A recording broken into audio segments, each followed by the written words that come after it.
Everyone welcome back to my channel sunshine study. So इस video में discuss करेंगे ESIC exam के लिए आपको कैसे प्रिपरेशन करना है, specially for general awareness section, क्योंकि काफ़ी सारे स्टूडेंट्स ऐसे हैं जिन्होंने पहले से अपनी करंट अफेयर की तैयारी नहीं की होगी। जनरल अवेयरनेस की उनकी बिल्कुल भी तैयारी नहीं है। और जैसे कि आपको पता है कि मार्च 19 में आपका जो पेपर है वो कंडक्ट करा लिया जाएगा। तो तब तक आप लोग क्या करोगे ऐसा कि जनरल अवेयरनेस का जो सेक्शन है वो आपका स्ट्रॉन्ग हो जाए, क्योंकि कहीं ना कहीं ये बहुत ज़्यादा हेल्प करेगा आपका स्कोर करने में, स्कोर अच्छा करने में।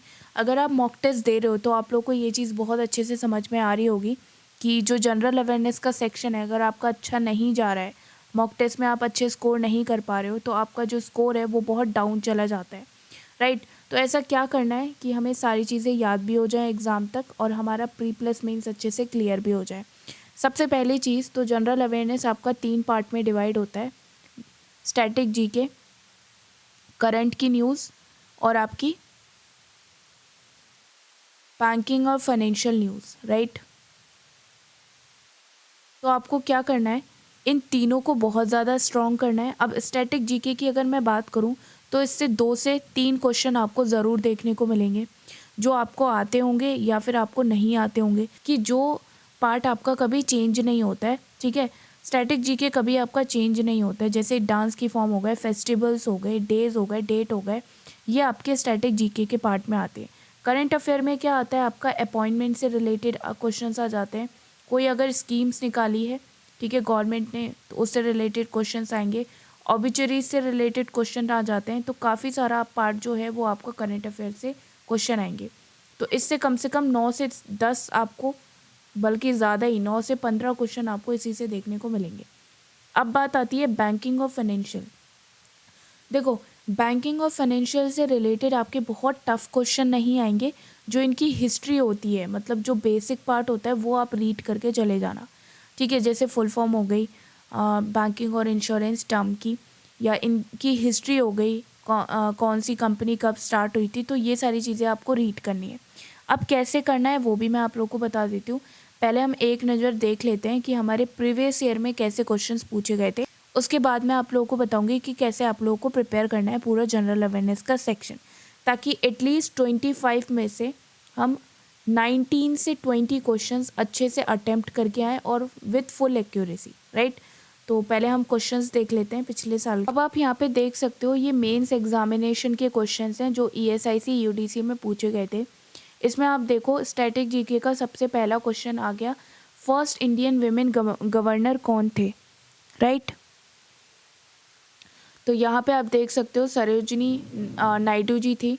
और यहाँ पे फिर इन्होंने भाखरा नागल डैम के बारे में पूछ लिया। ये आपका स्टैटिक जीके का पार्ट है, ठीक है। कौन सी ऐसी रिवर है जिसको सौरव बिहार कहा जाता है, तो ये सारे आपके स्टैटिक जीके के पार्ट हैं। तो मैं आप लोगों को क्या बोल रही हूँ कि 2 से 3 क्वेश्चन जो हैं वो आपके स्टैटिक जीके से आएंगे, बाकी आपके सारे जितने भी हैं वो करंट अफेयर से रिलेटेड आएंगे और बैंकिंग से रिलेटेड आएंगे। तो यहाँ पे आप सारे क्वेश्चंस देख सकते हो, आप लोग को क्लियरली विजिबल हो रहा होगा। जैसे कि यहाँ पे विंटर ओलंपिक जो हैं 2020 के, वो कहाँ पे होने हैं, वर्ल्ड कप का वेन्यू यहाँ पे पूछ लिया गया था आपसे, थीम पूछ ली गई थी इंटरनेशनल यूथ डे की।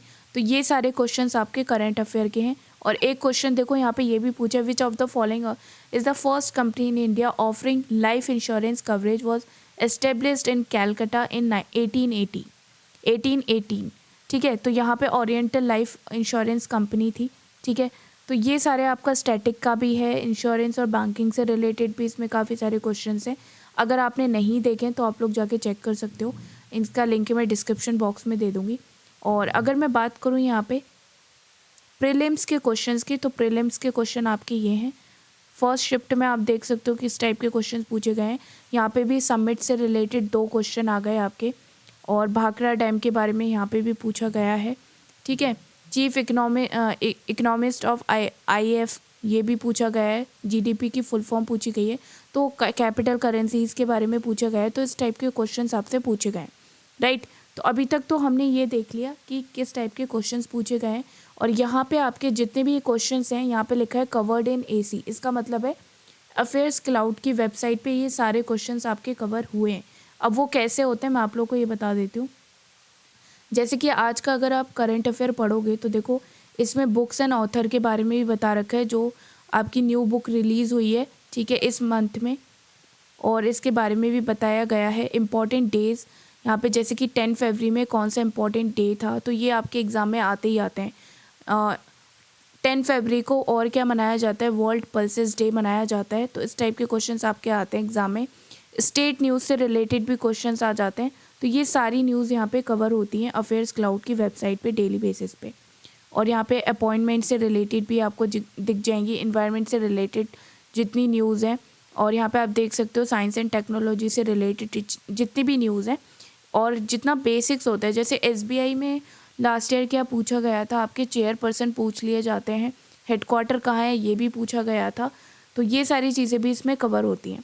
अब मैं आप लोगों को बता देती हूँ कि जिन्होंने बिल्कुल भी तैयारी नहीं की है उनको कैसे रीड करना है अपना करंट अफेयर। तो सबसे पहले तो 2 सोर्स हैं इनको कंप्लीट करने के लिए। सबसे पहला रहेगा आपका अफेयर्स क्लाउड की वेबसाइट, ठीक है। अब आप डेली करंट अफेयर तो रीड नहीं कर सकते, तो इसके लिए आप क्या कर सकते हो, मंथली PDF अपना यहाँ से ले सकते हो। ये आपकी पेड होती है। अगर आपको पेड नहीं लेनी होती है तो आप क्या कर सकते हो, अड्डा की जो PDF होती हैं आप उससे रीड कर सकते हो, ठीक है। अड्डा की PDF आपकी फ्री होंगी और वहाँ पे भी जो लैंग्वेज है वो आपको आराम से समझ में आ जाएगी। इन दोनों की लैंग्वेज काफ़ी ईजी होती है तो आपको याद भी रहेगा। तो मंथली PDF आपको रीड करना स्टार्ट कर देना है। और जो आपका जनवरी का मंथ है 2022, फरवरी का मंथ है और मार्च का, तो इसमें आपको डेली रीड करना है। आप दिसंबर से लेके जनवरी 2021 से लेके दिसंबर 2021 तक ये इनकी मंथली PDF आप पढ़ सकते हो। लेकिन आपको क्या करना है, जनवरी, फरवरी और मार्च में इन तीनों का जो करंट अफेयर है वो आपको डेली बेसिस पे रीड करना है, क्योंकि इसी से सबसे ज़्यादा क्वेश्चंस आपके पूछे जाएंगे जो आपकी करंट में न्यूज़ है। और क्या क्या पढ़ना है, books, author, obituaries, important date, days, capital, currencies, national park, biodiversity और पार्क, और ये आपका वाइल्ड लाइफ सेंचुरी हो गई आपकी। ये सारी चीज़ें आपको रीड करनी है। और जितने भी अवार्ड्स मिले हैं वो आपको रीड करने हैं। स्पोर्ट्स से रिलेटेड जितनी भी इम्पोर्टेंट न्यूज़ आई हैं वो आपको रीड करनी है। तो ये आपको मंथली PDF में मिल जाएंगी, जनवरी से लेके दिसंबर तक 2021 की अड्डा पे भी मिल जाएंगी और अफेयर्स क्लाउड पे भी मिल जाएंगी। तो इनकी लैंग्वेज जो है वो बहुत ईजी होती है, इनसे आप आराम से पढ़ सकते हो, अपना जो मंथली करंट अफेयर है उनको रीड कर सकते हो और उनको फिनिश कर सकते हो। बाकी जनवरी 2022, फरवरी 2022 और मार्च तक आपको डेली रीड करना है। इनको आपको मंथली भी रिवाइज करना है और डेली बेसिस पे जितनी न्यूज़ कवर हो रही है वो भी आपको ध्यान देना है। तो ये आप कर सकते हो अपने जनरल अवेयरनेस के सेक्शन में। और रिकॉल करना बहुत इजी हो जाएगा एग्ज़ाम में। जैसे कि बहुत सारे स्टूडेंट्स ऐसे भी होते हैं जो अपना डेली बेसिस पे रीड कर रहे होंगे जनवरी 2021 से, तो आप लोगों के लिए ज़्यादा प्रॉब्लम नहीं होने वाली है। बस आप लोगों को अपने जो नोट्स हैं वो रिवाइज़ करने हैं। और जो भी आपको PDF में लगता है कि ये एग्ज़ाम में बहुत ज़्यादा इम्पॉर्टेंट है, आएगा, तो उसको आप अलग से भी नोट करके रख सकते हो, ताकि एग्ज़ाम से 1-2 दिन पहले आप उसको रिवाइज़ कर सको, क्योंकि आप सभी मंथ की PDF नहीं खोल पाओगे, राइट। तो आप इम्पॉर्टेंट पॉइंट्स अपने रीड कर सकते हो उस टाइम पे। तो ये आपकी स्ट्रैटेजी हो सकती है। बाकी अगर आपको पसंद आया होगा तो मुझे फॉलो ज़रूर करिएगा। यहाँ पे important tips and videos update आप लोगों को मिलती रहती हैं। और आप मुझे टेलीग्राम ग्रुप पे फॉलो कर लेना, यहाँ पे आपको वीडियो अपडेट्स मिलती रहेगी। एंड मार्च में मैं यहाँ पे कोशिश करूँगी कि जितने भी आपके इम्पॉर्टेंट करंट अफेयर के क्वेश्चंस हैं जो एग्ज़ाम में आ सकते हैं, तो उसकी एक वीडियो अपलोड कर दूँगी, तो आप लोग उसको ज़रूर देख लेना अपने एग्ज़ाम के लिए। बाकी आप इंस्टाग्राम पे भी मुझे फॉलो कर सकते हो, अगर आपका कोई डाउट है, ठीक है, तो आप वो भी मुझसे पूछ सकते हो। एंड टेलीग्राम पे ज़रूर फॉलो कर लेना। और कोई भी क्वेश्चन है तो मुझे कमेंट सेक्शन में ज़रूर बताइएगा। वीडियो को लाइक करना, शेयर करना, और चैनल को अभी तक सब्सक्राइब नहीं किया है तो सब्सक्राइब ज़रूर करिएगा। थैंक्स।